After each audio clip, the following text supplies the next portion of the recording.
I'm Dr. Dale Caldwell. I would like to welcome you to Entrepreneur State of Mind. And I have a friend and a wonderful guest, Mark Iorio, the Managing Director of BCAT Partners. Mark, welcome. Thank you, Dale. Great to be here. Well, it's an honor to have you.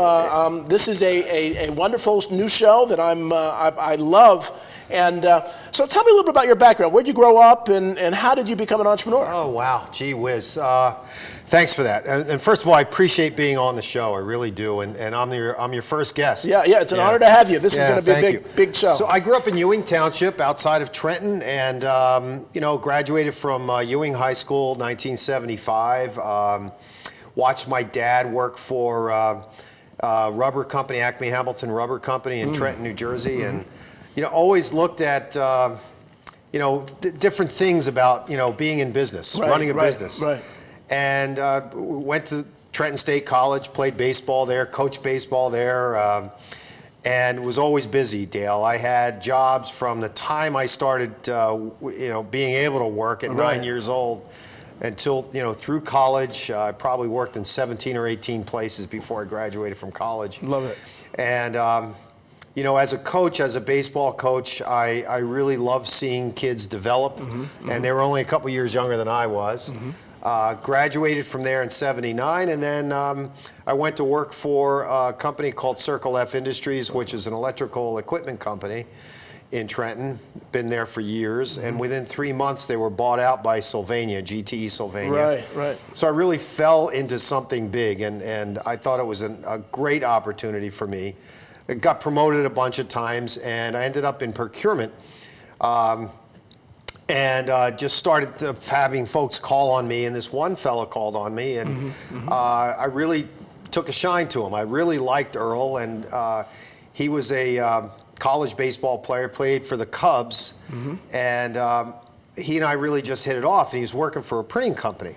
So he kept recruiting me and trying to coerce me to leave Circle F or GTE at the time. And I said, I can't do that. I really feel comfortable here. Right. And I was continuing to get promoted, and they really wanted to move me into a leadership position. But anyway, I took a leap. 1983, I left there, went to work for this company in Bensalem, out northeast Philadelphia. Okay. Selling printing and marketing materials and stuff like that. And I quickly became the number 2 salesperson in the company. And fast forward, 1987, we were number 1 and number 2 in sales out of, 15 people. And Earl walked into my office and said, hey, they just fired the 3 guys that are working for you. Why, I'm not sure. And he said, I'm leaving. So he'd been there for 10 years, and I was there for 5, and I said, where are you going? And he said, I'm going to start my own business. So we left, and we formed a company called M&E Graphics Associates, which is Mega, right? The Mega Group. And in 1987, I formed the Mega Group, and have been working that business for the better part of 34 years, and I've been an entrepreneur ever since. Well, see, that's a wonderful story. I'm a big believer, and I'm a big tennis guy or a big baseball. Yep. That sports really helps to spur the entrepreneurial spirit. It does. And one of the things I always say is that you learn how to lose in sports. Yeah. And I can almost tell people that never played sports because they can't handle losing. You have to learn how to lose, and that is a key measure of entrepreneurship. I got my MBA at Wharton, and when we graduated, they gave us a book called How to Lose $100 Million. And it was really all about taking chances and that you learn from mistakes. Yeah. So talking about that, what for the young entrepreneurs out there, what advice, what do you know now that you wish you knew when you were first getting into the business? That's a great question, Dale. Some of the things that you learn is, we took the business up to 85 people. We had, it was a very successful business for a long time. One of the things that I really learned to do is, in my world, I believe in God, right? So I think that God gave us the ability to have a set of antennae to be able to use our instinct, our intuition. Right. And what was happening here in this business was that I had these little pods, these cliques in a sense of people that were on my team and people that were not on my team. They were rowing in another direction, and we were trying to row in one direction. And it turned out that these people, there was bad actors there, try to torpedo our business. One of the things I would say to a young entrepreneur is trust your gut, trust your instinct, trust what God has given you in terms of, who you are as a person. I'm not saying mistrust people, because you have to have a level of trust in people so that you can bring them into your organization and inculcate them into the culture of your organization. But those who are not invested in your business, make sure you ferret them out as quickly as possible. And there are telltale signs, Dale, for you to look at to make sure that those people are either on your team or not. Well, one of the things, and we're going to get into BCAT, but one of the things that is really, really interesting is that people think, well, you're in business, you're a finance person. You have to know finance. You have to know, and you do have to know finance. But really, the good entrepreneurs are people. They understand people. As you said, they know who's on their team, who's not on their team. And that's a skill that people learn over time from being burned by other people and so on. So I want to get into BCAT. So I'm sure that experience said, this human resource thing is really, really important. So how did you get into it? What is BCAT? BCAT is Brand Culture Alignment Toolkit. Thanks for asking about that. I had been in business for about a dozen years, and we had a client come to us, and I was really into psychology when I was younger, Dale. I thought I was going to be a psychology major, and then migrated into marketing. Marketing is psychology. You talk about emotional intelligence. I think I have a very, very high EQ. So I'm able to see into people. I get along with people. I love people. And I think the feeling is mutual. But in this case, this large organization, AAA Mid-Atlantic, called us into their company, and they said, listen, we have an internal brand problem. In other words, our culture and our brand are not aligning. They're not, we're making a promise, but we're not delivering on that promise. Can you come in here and help us fix that? And we did a ton of research on understanding what that meant. The psychology of the companies that did it right, Tiffany and Southwest Airlines and Ritz-Carlton and at the time Motorola. So we'd go to these conferences and we'd spend a lot of money on understanding the psychology of how you get a culture and a brand to align, or the internal brand and the external brand to speak the same language. I fell in love with it. I fell in love with it. And so for the last 20 years, I've been doing nothing, well, I shouldn't say nothing, but I've really focused heavily on the idea of aligning a company's brand and culture. About 8 years ago, I met my partner, Al Cini, who was developing this behavioral assessment. It's a survey, really, instrument to really short circuit what I was doing. I was going around and interviewing folks in the organization and asking them about their brand and their culture, and 3 or 4 questions. I gather all those data points together and use several linguistic experts in our organization to find the common threads of what people were saying. Right? And this was taking forever, and it was very, very subjective. What did Dale mean by what he said? What did Jackie mean by what she said? Etc. And it was very hard to do. Enter Al into the picture, and it's a very cognitive driven, behaviorally driven survey. I mean, it really is, and I've looked at it, as you know, and it's phenomenal at what it does. Thank you. But I think sometimes people really don't understand how important it is, one, to know your brand, but also to align your people with your brand. Everyone thinks externally. They think the brand is all about selling to other people, all about getting more product out there. But it won't work if you don't have people aligned. Say a little more about that. Yeah. So one of the first questions we ask is, are your people rowing in the same direction? Are they singing from the same sheet of music? It's not important. It's not just important for them to sing from the same sheet of music or row in the same direction. They have to row in the right direction. They have to all be in that boat, and every oar is important, right? Every song, every person in the choir is important when you're singing from the same sheet of music. But more importantly, when you do that, are you singing songs that people want to hear? Right. Are they willing to pay for that? Meaning, when I get everyone in the organization to say, I'm really behind the purpose of the company.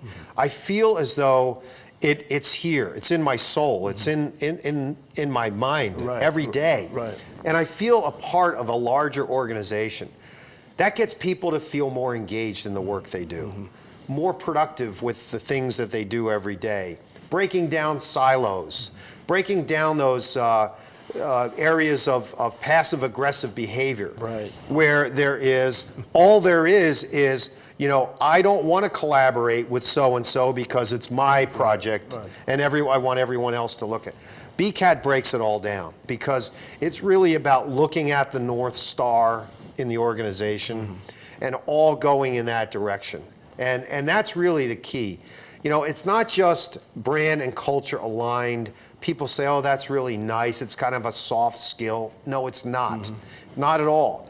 When you get your people to work together, to get everyone included in the organization, that level of inclusivity, not just meaning, oh, gee, we have a group of folks here. We need to listen to every single person and heed their advice. And if it works, we employ it. That's what it's all about. Well, see, and one of the things is, I wrote this book called Intelligent Influence, and one of the realities of this is that we're all products of our influence. I always use the example of music, that our musical tastes are developed between ages 14 and 25. Yep. And so much of our philosophies, and so what you're doing is really uncovering the different influences, and people's influences can change to work together. Yeah. So what are some of the challenges that you've seen? You folks have done, you and Al have done this in a lot of different places. What are some of the commonalities? So if I'm running a business, what are some of the things I should look for as I'm looking at thinking about engaging BCAT? Another great question. I mean, if you see that your organization doesn't really have a culture and you're trying to, build a culture through perks. Let's say we do Pizza Fridays or put ping pong tables into the lunchroom, or that's not culture. Right. That's not purpose. Right. That's perks. Right. Right. But people will leave as a result of that. We see that a lot. We see that people are trying to mask the lack of culture in an organization with perks. Interesting. Well, let me hold you there because we're going to break because this is a really important point. We're going to break for a commercial and come right back. So, Entrepreneur State of Mind, enjoy the commercials.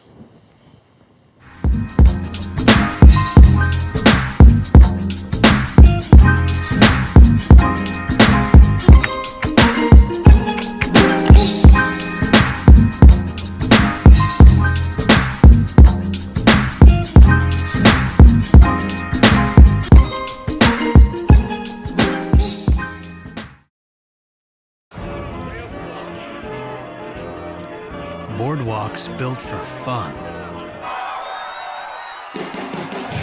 Legendary rock and roll clubs. This is how we do it. Hip hip hop. Casinos by the ocean. Hip hip hop. Now that's New Jersey. 130 miles of beautiful beaches. Solid rock. And everything in between. Look in the window. Now that's New Jersey. Plan your New Jersey trip at visitnj.org. Waves of fun. Nights of excitement. And a trail of memories. Now that's New Jersey.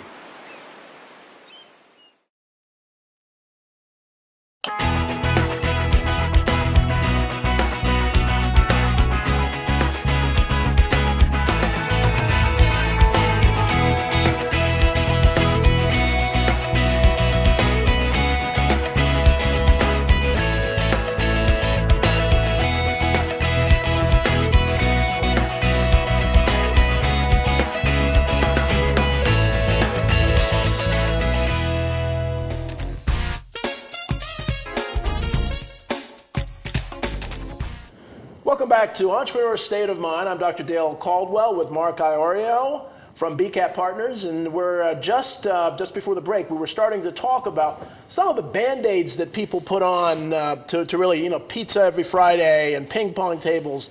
That's not real culture. So talk a little more about that. Yeah, it's. I learned this lesson the hard way, Dale. I didn't really know everyone in the organization, and what I mean by that. And a lot of CEOs are exactly the same way. They think they know what's going on. They have no clue. You're right. And so, the whole idea of culture is to get look, we're not asking anyone in the organization to change who they are. Right. It's like I've said before, in baseball, you've got a second baseman, you have a shortstop. They have different skill sets, but they complement each other. And as they get better, imagine this, draw this analogy to a business. Right. Everyone's got a different skill set. Yeah. You bring that skill set to the table, but you collectively make your team better. If the coach, manager, CEO understands the skill set of each player, of each employee, then they know where to put them. They know what skill set to use and how to best get that skill set out of them so that they can become the best they can possibly be. And that's what you want them to do. You want them to improve every single day to become a better version of themselves every day so that the team becomes a better version of itself every day. Well, see, and I love the sports analogies. I actually was on Ralph, the NBA legend, Ralph Sampson has a radio show, a podcast. I was on that last week, and we were talking about, I'm not a big Tampa Bay fan, but we were talking about Tampa Bay. And how Tampa Bay had all these old guys. And I'm getting to be an old guy, so I rooted for the old guys. And many of them, everybody thought was washed up. But this is the analogy, the BCAT, they brought the team together. They did. And whatever chemistry, Brady's arm isn't what it used to be, but clearly they said he mentored the young kids, and so you could see and so that is what a well-functioning team. People thought they'd have no shot of winning the Super Bowl. Absolutely. And how they came together, and that makes it very clear what you're doing. Yeah, and we use that a lot. We use that analogy a lot. I talk about the Patriots, I talk about the Yankees, and whether you like that team or not, they have a tradition of a culture of winning, right? And it's not about, look, for the Yankees specifically, if you look at their uniform, they have an interlocking NY, pinstripes, the grays when they go away. Right. Turn the player around. No one has a name on the back of the jersey. Right. Why? Because it's not the logo, folks. It's the organization. Yeah, the That's culture. what's important. And that's what people have to understand. Joe Torre was not the best field manager I've ever seen. Didn't like him, frankly. I'm a Yankee fan. But what he did, Dale, was he brought the team together. He brought a disparate group of stars together and made them a superstar team. If you mention Bernie Williams to a lot of people, center fielder. Right. I love Bernie. Right. He wasn't a great player. Right. He was an above average player that became a great player on a great team. The Yankees are actually, it's a contrast because the Yankees, the most famous baseball team in history, they don't have their names on the back. And the most famous players in history are from the Yankees, but they don't have their name on the back. And people don't understand how little that some of these mediocre teams, everybody's name, everybody's an individual and so on. And so that really is that's a great analogy. But then if you look at even, again, the Philadelphia Eagles in this area, when they won the Super Bowl, there was a bonding, I think religion was a real bond there. It was. And again, and don't walk off the set, but I was born in Boston, so I'm actually a Red Sox fan. And so we saw when the Red Sox came together. But it was interesting when the Red Sox had that split about who's going to the White House and who wasn't. Yeah. I knew their season was dead. Yeah. Because half the folks, were supportive of the president and half weren't. Right. They haven't been the same since. Yeah, you're right. And this stuff is really, really important. And that's what that purpose and that North Star is all about. When you're actually, and that's what we're talking about when you get to know your players, you get to know the family that you're working with, the employees that are working for you. Once you get to know them and understand where they're coming from, then you can have conversations about why they feel the way they feel, and really understand where they're coming from, because oftentimes, Dale, people are dismissed for whatever reason, and we allow everyone in the organization to play a role in in how BCAT really drives the culture of the organization. No one's left out. Whether you're mopping floors or you're in the C-suite, it doesn't matter. Every single person has a voice. And I think, there is age discrimination out there. I know a lot of people over 50 that can't get a job even though they have great experience. And so I think if I'm an entrepreneur, and I'm looking at culture, sometimes, again, and I use the Tampa Bay Buccaneers, sometimes, because it wasn't just Brady, there were a number of old players that were washed up. Yep. And so maybe you need to change the culture. You bring an older person in who may cost a little more, but actually ends up making you a whole lot more. Yeah, exactly. Yeah, I love the analogy of the Bucs. I was rooting for them too. I mean, I love Patrick Mahomes. I think the world of him and his leadership and his talent. Yeah. Yeah. But you look at a guy like Brady, man, and he's 43 years old, for God's sakes. And Bruce Arians, the coach, the oldest coach in the history of winning a Super Bowl. Right. Yeah. But yeah, that's the important thing. Sometimes the older folks who really need a second chance, they're over 50 years old, they understand this. Yeah. And people ask us this all the time, Dale. Does it matter if it's a Gen Xer, or how do you talk to millennials, or how do you talk to baby boomers, or how do you talk to this group or that group? And I said the same way. They all need to be listened to. Right. Everyone needs to be listened to. Right. So once you start to understand that, you'll be better off as an entrepreneur. Exactly, and they all have different influences. And so one of the things, and two, I want to talk about your shows. And one of the things I love about RV and TV is just the variety of shows they have, the personalities, and we're excited to be on Roku. So now you're doing a couple shows. Talk about the shows that you're doing. Yeah, so I've been doing Rainmakers Roundup for 4.5 years. Rainmakers is about sales and marketing. I try to interview guests who are in a very competitive business that are doing something a little different or unique. And it was tongue-in-cheek comment, but I always said that I would stay away from, the typical insurance salesperson or the financial advisor. But frankly, I've had some of the best shows with folks from industry and insurance and financial advisory. But that's what I'm looking for there. And it's a really good show. I have a lot of fun with it. And I've met a lot of amazing people, as you know.